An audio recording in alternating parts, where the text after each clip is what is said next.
So now, what's different? Okay, what are we doing today? We're going to be finding the angle measures. So before we found sides or whatever, so when we find angles, what's different? Nothing. We're still going to start off with these three ratios.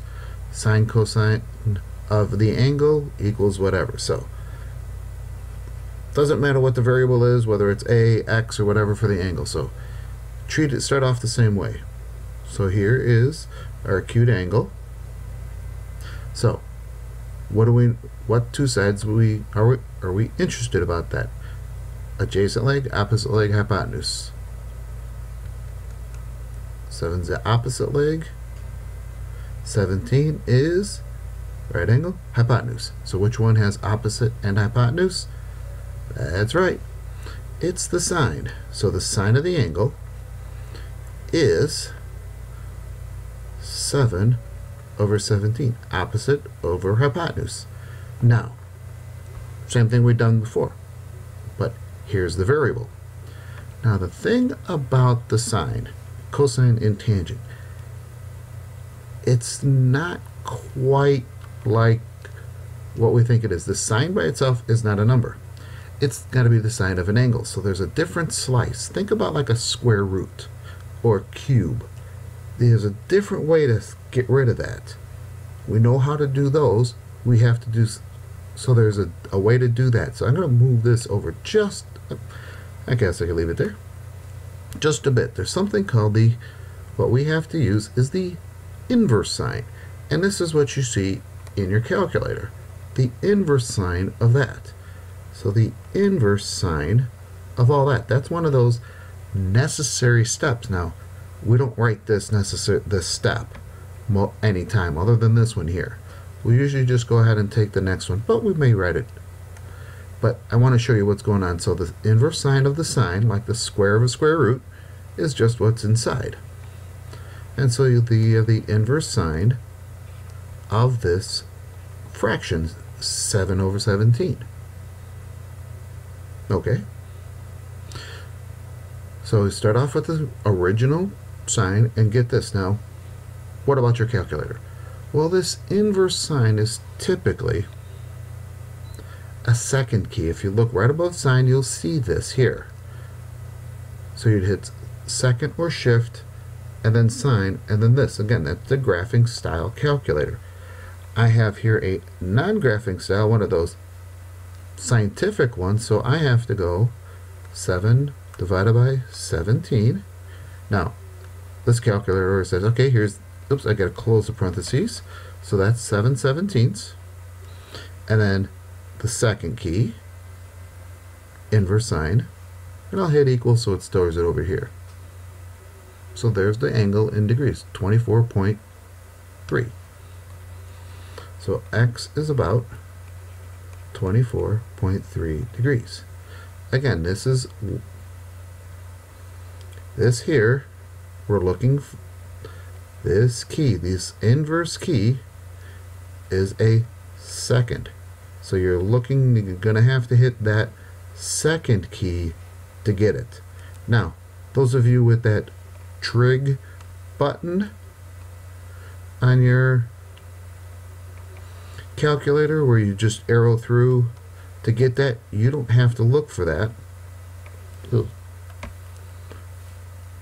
don't have to look for that because your trig key, as you arrow over, will arrow through that. Okay? And same thing with, if you have actually graphing calculator, you'd have to do that. Again, in degree mode. If you're getting something really off, probably in radians. Let's go to the next one. Same thing. Again, here's the x, here's the variable. Angle. So what two sides are we interested in with respect to that x? 25 is the adjacent, but notice it's form the right angle, so that's the adjacent leg. 26, hypotenuse. So which one has the adjacent leg and hypotenuse? Which trig function? That's right. So cosine of the angle is adjacent over hypotenuse. To slice out that cosine, to get rid of cosine, separate cosine from x, we use that inverse. And typically this is how we're going to see it written. We're just going to go x equals the inverse cosine of 25 over 26. Yeah, we can do that inverse cosine on both sides. Usually this is all you're going to see. That's one time we sort of skip the necessary step. The necessary step, because it does seem to offer more concerns, more yuckiness in the graph. So now, what do? Same thing. So again, your calculator would look like this. So 25 divided by 26. I got to close the parentheses first. So if you got a scientific calculator where you have to do it backwards, where yesterday you did the angle, then the trig function, you got to do the fraction, then second or shift. Since we had cosine, we're going to use the inverse cosine. And so that's 15.94, so it stays 15.9 degrees. So again, what do you want to show? This to this. Hey, I got my geometry and the algebra associated with that geometry right. How do I get this? If that's calculator, whole different question. We can work with that. But again, what's your fraction? How do you solve for x? Again, the inverse finds the angles. I'm going to write that right over here.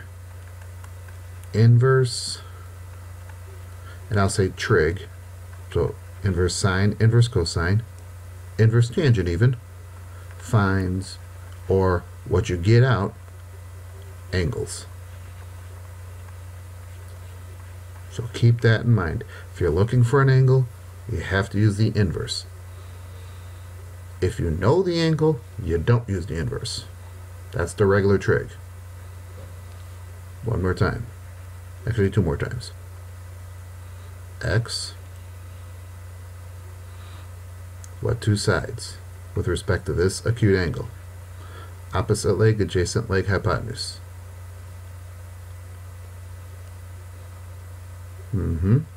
So it's trig function. So tangent of the angle is opposite over adjacent leg. Notice none of those are changed. I start off with the same three definitions, the same three things all the time. And then where's the variable? Right there. So how do I get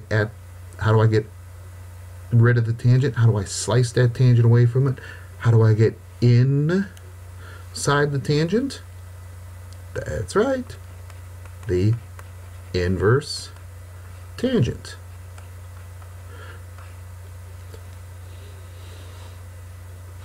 Solved. So setup, solve step. Calculate.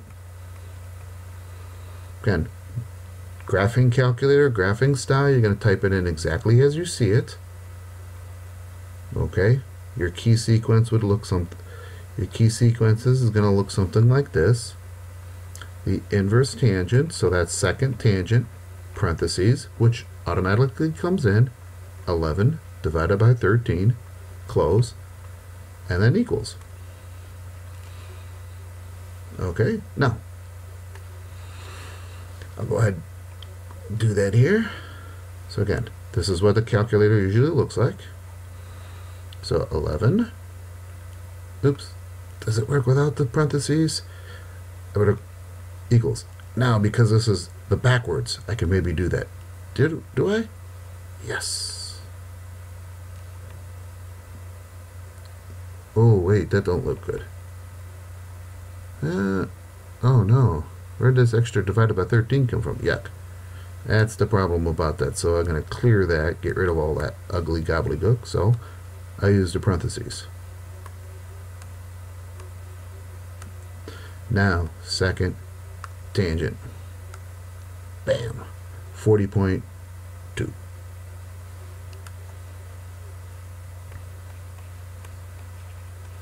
degrees. Okay, go ahead, hit pause and do this. Now that you're back, so opposite over adjacent leg is tangent of the x of the unknown angle. What's the angle? I don't know. Opposite over adjacent leg in to the trig, inverse tangent, and calculate.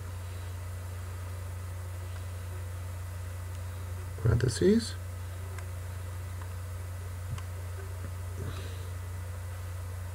Inverse second tangent is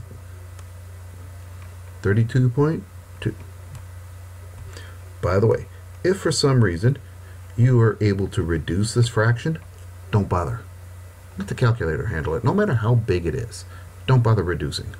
Alright, let's see what you can do. Again, set up, solve, and if the calculator is an issue, we'll deal with that.